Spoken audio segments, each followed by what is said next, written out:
அனைவருக்கும் வணக்கம். இந்த நீலகிரி தார் அவார்டை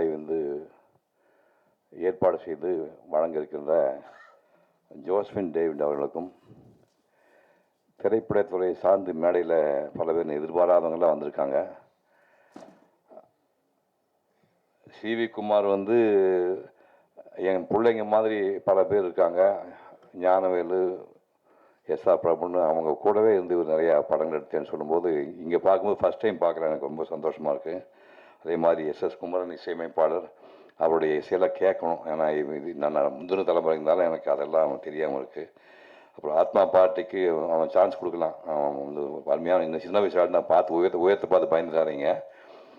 பட் இன்னும் கேமரா வைக்கும்போது நீங்கள் கூட கதாநாயகி வச்சிங்கன்னா அவன் மூஞ்சி தெரியும் போது இவன் இடுப்பு தான் தெரியும். அப்போ இவன் மூஞ்சி வச்சா கதாநாயகி உருவமே தெரியாது. கொஞ்சம் கீழே அவனை படுக்க வச்சு கதாநாயகி பக்கத்தில் உட்கார வச்சு ஷூட் பண்ணிக்கலாம். அந்த மாதிரி அப்போ வாய்ப்பு தயவு செய்து அவர் கொடுங்க.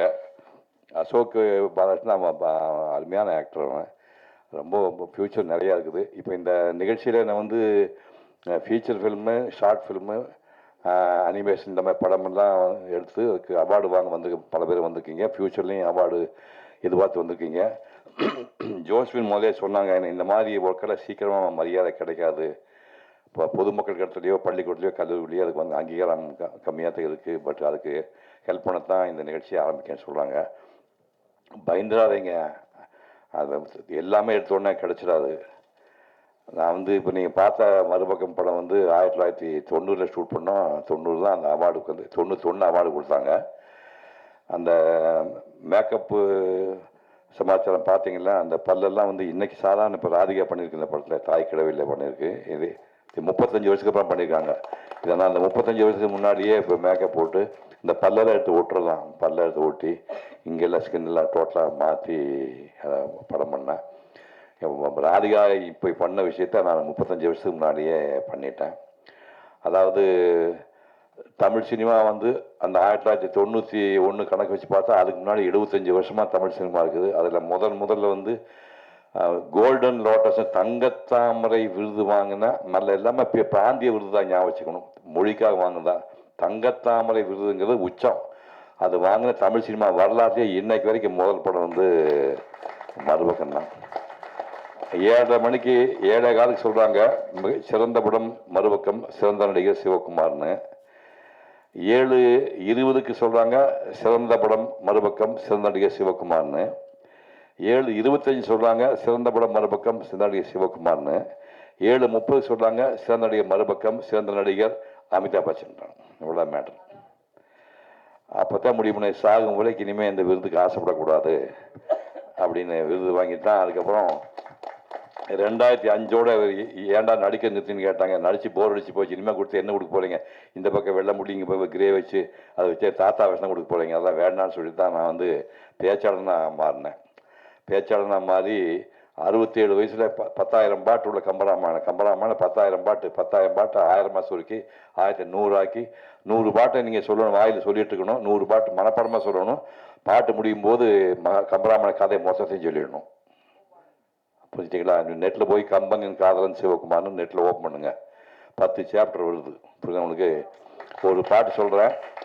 67 வயசில் இந்த பையன் உட்காந்துருக்கான், நந்தா வயசு. அவன் புஸ்தகம் கூட 8ஆம் தேதி வெளியிட போகிறாங்க. மாணிக்கம் அந்த படம் பார்த்தா ப்ரிவியூ நான் பாராட்டி பேசினேன். சமுத்திரகனி பாராட்டினா, தம்பியும் பாராட்டி பேசினேன். அது ஒரு மிகச்சிறந்த படம். உலகளவுலேயே நிறைய அவார்டுகள் வாங்கின படம். அதை இப்போ சிந்து பைரவி பார்த்திவேனுக்கு பூக்கள் மாதிரி அது புத்தகமாக போடுறாரு. அந்த திரைக்கதை வாசனை மொத்தத்தையும் புத்தகமாக போட்டு 8ஆம் தேதி ரிலீஸ் பண்ணுறாரு. இவர் மகாபெரிய கலைஞர். அதாவது எல்லா படம் எடுக்கலாம், அந்த வாழ்க்கை சம்மந்தப்பட்டு நம்ம வாழ்க்கையை அடிப்படையை ஒட்டி அதை ஒட்டி படம் எடுக்கிறது பெரிய விஷயம். அது ஒரு மகத்தான படம். அந்த படம் எடுத்த மனுஷன் இங்கே வந்திருக்கான். இப்படி ஆரம்பித்து கம்பராமாயணம் 10,000 பாட்டு. 67 வயசு ஞாபகம் வச்சுக்கோங்க. இவங்க யார் 67 வயசு இருக்கீங்க? ஒருத்தங்க கிடையாது, எல்லாம் பொடி பசங்க தான் இருக்கீங்க. இங்கே கீழே 67 வயசாக இருக்குது. அதான் ஐயா உங்கள் வருஷம் உங்களுக்கு என்ன வயசாகுது? 71. உட்காருங்க. உங்களுக்கு இன்னும் 2 வருஷம் 84. இப்போ நீங்கள் நாளைக்கு திருக்குறளை 3 வருஷம் ஆராய்ச்சி பண்ணி 4 மணி நேரம் 10,000 பேர் முன்னாடி நான் ஸ்டாப்பாக பேசியிருக்கிறேன். நீங்கள் உங்களுக்கு சான்ஸுக்கு ட்ரை பண்ணீங்களா? திருக்குறளை 4 மணி நேரம் 10,000 பேர் முன்னாடி பேப்பர் மசிலாம் நீ பேசணும். ட்ரை பண்ணிங்கன்னா வயசு நான் 50 ஆயிடுச்சு, ஓகே தான். நான் 81 வயசில் 10,000 பேர் முன்னாடி பேசினேன். இப்போ எல்லாமே படித்த பசங்க தான். 2 பாட்டு சொல்கிறா, திருப்பி சொல்லிப்பாங்க. யாராவது ஒருத்தர் சொல்லுங்கள், உண்மையிலேயே பாக்கெட்டில் காசு வச்சுருக்கேன், கொடுக்குறேன். வெய்யோ நொடி நன்மையன்னியின் விரிசோதியின் மறைய பொய்யோ எனும் இடையாளோடும் இளையானோடும் போனான் மையோ மரகதமோ மறிகடலோ மலைமுகிலோ ஐயோ இவன் வடிவென்பதோ அழியா அழகுடையான். திருப்பி சொல்லுங்க யாராவது. திரும்ப 1000 ரூபா கொடுக்குறேன். அதை விட எளிமையான பாட்டு சொல்ல, வல்லறக்கரின் மால்வரை போய் விழுந்து அல்லறக்கின் உருக்கடல் காட்டு அதற்கு கல்லறக்கும் கடுமையில்லை நின் சில்லறை கொண்ட சேவடி போதென்றான். இது என்ன அர்த்தம் சொன்னாலும் 1000 ரூபா கொடுக்குறேன். நந்தா பெரியசாமி சொல்றா தம்பி, பம்பு இருக்குங்க இல்லையா? சரி, இதெல்லாம் வந்து நான் பண்ணேன்.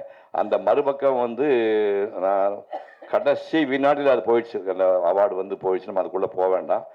அப்போ தான் இந்த அவார்டு வெற்றி பாராட்ட மறந்து தொழில் பண்ண ஆரம்பிச்சு தான் நான் 81 வயதில் 2002 10,000 பேர் முன்னாடி திருக்குறளை ஒரே நிகழ்ச்சினேன். இப்போ அதை இப்போ நம்ம போட்டுட்டு இருக்க முடியாது.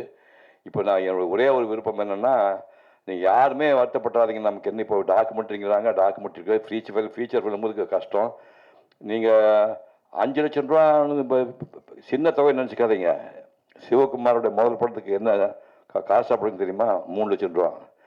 அது அந்த ஃபிலிம் வந்து அப்போ அந்த கோடாக் ஃபிலிம் வந்து பிளாக் அண்ட் ஒயிட் வந்து 250 ரூபா. ஒரு ஃபிலிம் ரோல் வந்து 250 ரூபா. 1965 ஒரு ஃபிலிம் ரோல். ஒரு படம் எடுக்கிறதுக்கு மொத்த செலவு 3 லட்சம் ரூபா தான் ஆகும். கலர் படம்லாம் வந்ததுக்கப்புறம் வந்து சிவகுமார் 100வது படத்துக்கு என்ன காசு தெரியுமா? Negative issue. 100வது படத்துக்கு குமாருக்கு தெரியவருக்கு 100வது படத்துக்கு ஒரு படத்தை எழுத்து முடிப்புக்கான செலவு 9 லட்சம் ரூபா. இன்னைக்கு ஒரு மேக்கப் மேனுக்கு 10 லட்சம் கொடுத்தா தான் வரங்கிறான், இல்லை வரமாட்டேங்கிறான். எனக்கு சம்பளம் 100வது படத்துக்கு சம்பளம் 100வது படத்துக்கு சம்பளம் வந்து 25,000 ரூபா. அந்த 25 ரூபா சம்பளத்தை வாங்கி ஒரு பைசா கூட தொடாமல் அப்படியே வந்து எம்ஜிஆர் முதலமைச்சராக இருந்தார். அவர்கிட்ட அந்த பணத்தை கையில் கொடுத்து ஆசீர்வாதம் பண்ண சொல்லி சிவகுமார் கல்வி அறக்கட்டளை அப்படின்னு 1979 24ஆம் தேதி ஸ்டார்ட் பண்ணி 25 வருடங்கள், அதாவது வந்து 25 ரூபாய்க்கு 1979 வட்டி எவ்வளோ தெரியுமா? வருஷத்துக்கு 2250 ரூபா வட்டி வரும். அதை வந்து நான் பிரித்து தொடவே இல்லை கைஸ் கையில். 1000 முதல்ல பிரித்து, 2வது 750, 3வது 500, அப்படி 3ஆக பிரித்து 1980 4 வருஷம் 1500, 1000, 750, 500 எனக்கு கேவலமாக தெரிஞ்சுப்பேன். நானாக கொஞ்சம் கையில் காசு போட்டு 3ஆவது வருஷத்துலேருந்து 1000 1000 1000 கொஞ்சம் இன்க்ரீஸ் பண்ணேன். அப்போ சிவகுமார் கல்விக்கோட 25வது ஆண்டு என் சுய சம்பாத்தியத்தில் 5 பைசா யார்ட்டு வாங்காமல் நானே 50,000 ரூபாய் தொகையை போட்டு 5 பேருக்கு 10 ரூபா பணம் கொடுத்தேன். அதுக்கப்புறம் சூர்யாவோட அகம் ஃபவுண்டேஷன் ஸ்டார்ட் ஆச்சு. அவங்ககிட்ட அதை ஹேண்ட் ஓவர் பண்ணிட்டேன். இப்போ வந்து 46வது வருஷம் சமயத்தில் பண்ணாங்க. அவங்க 6.25 லட்சம் ரூபா கொடுக்குறாங்க. தமிழ்நாட்டில் ஏழை குழந்தைகளுக்கு, ஒடுக்கப்பட்ட குழந்தைக்கு, இந்த பிறவிலே படிக்கிறதுக்கு வாய்ப்பு இல்லாத குழந்தைக்கு, கண்பார்வை இல்லாத குடும்பம், அனாதை குடும்பம், எய்ட்ஸ் பேஷண்ட் குடும்பம், மலையடிவாரத்தை வாழக்கூடிய குடும்பம், டாய்லெட் கிளீன் பண்ண குடும்பம், துப்புரவு தொழிலாளி குடும்பம், இந்த மாதிரி தேடி 3,000, 5,000 பேர் வந்து உலகம் பூரா அகல படிக்க வச்ச பசங்களாம் உலகம் பூரா போயிட்டுருக்காங்க. அந்த மாதிரி படிப்பு விஷயத்தை அவங்க பண்ணிட்டு இருக்காங்க. அதான் நீங்கள் வருத்தப்பட்டாங்க நான் இருந்தாம்னு. நடிகரில் ஈஸி இல்லை. ஏவிஎம் படத்தில் வந்து எனக்கு முதப்பட சம்பளம் தெரியுமா? 1000 ரூபா. முதப்பட சம்பளம் வெறும் 1000 ரூபா. முதல் நாள் ஷூட்டிங் அதுக்கு கரெக்டாக சொன்னால் ஈஸியாக அவனுக்கு வந்துட்டேன். ஷூட்டிங் போகிற எஸ்பி முத்துராமன் உயிரோடு இருக்கார். இப்போ அவர்கிட்ட 90 வயசு ஆகுது. எஸ்பி முத்துராமன் எனக்கு அசோசியேட் ஆகிட்டு அந்த படத்துக்கு ஒரு டயலாக் காலில் கொடுத்தாங்க. அதான், ஓ மோசனை கண்ணாடியில் பார்த்து இல்லையா, நீ அழகானமானு உங்கள் அண்ணன் அம்மாவும் உங்கள்கிட்ட ஒரு தடவை சொன்னது இல்லையா, இதுதான் டயலாக். ஒரு பக்கம் பார்த்தேன் 3 வரி தான் இருக்குது. பேக் சைடு உடனே காணா.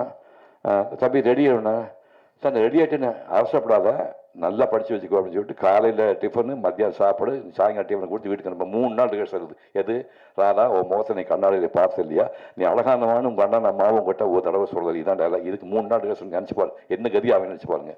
எல்லாம் பண்ணி சினிமாவே தெரியாதுங்க, ஊராக போய் பொம்மை ஓட்டு இருந்த பையன் ஒன்று இப்போ நிறுத்திட்டு லைட்ஸ் அப்படின்னானுங்க.